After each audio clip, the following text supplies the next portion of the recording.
On the one hand, you've got images that you want to take. You want to take beautiful pictures. But on the other hand, you've got these impenetrable menus and manuals. Here's how I go about trying to bridge the gap between the two.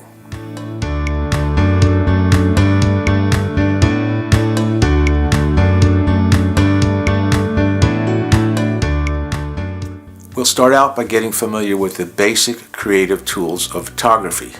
And once we understand those, we'll connect them back to the controls of the camera so that you'll be able to get the results that you want. Aperture, or f-stop, just means how large is the lens opening, and that affects how deep is the field of focus.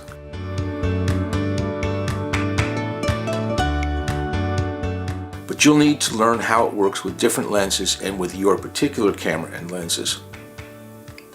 I will set you up with simple experiments with your camera that will help you experience aperture so that it becomes a part of your way of seeing and thinking about photography.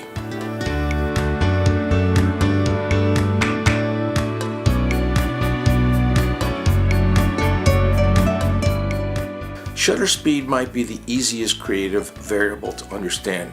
It just means how long does the camera spend taking in the image, from thousandths of a second up to many seconds, even many minutes. We'll set up some tests together so you get a good strong feel for what really short exposures can do and what really long exposures can do.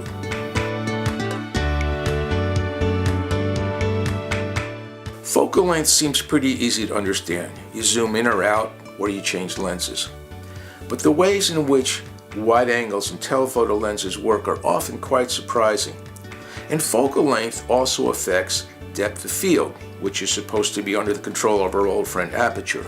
We'll run some tests together so you have a good feel about how different focal lengths work and how aperture works at different focal lengths.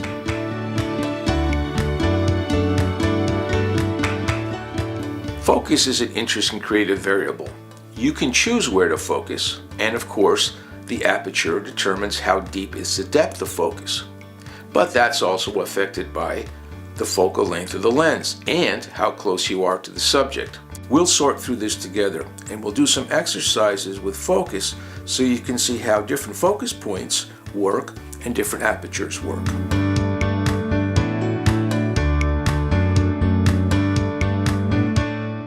In addition to the creative tools that we've looked at and camera technology, there are other critical ways to understand photography.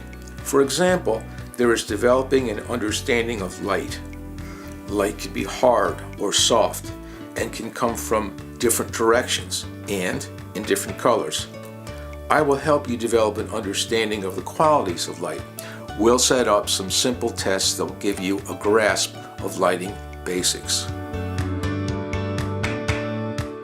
Another important facet is composition, which is apart from physics and technology, where to put the subject in the frame. We will work together to test how different framings change how photos work. We'll run tests that give you insight into composition and framing. And there are many approaches to photography, many subjects, many genres. I will help you to find directions you want to explore and then make sure your camera technique will get you there. All of the information you could possibly need about how photography works and how your camera works, it's all available online. And actually, much of it's even available for free.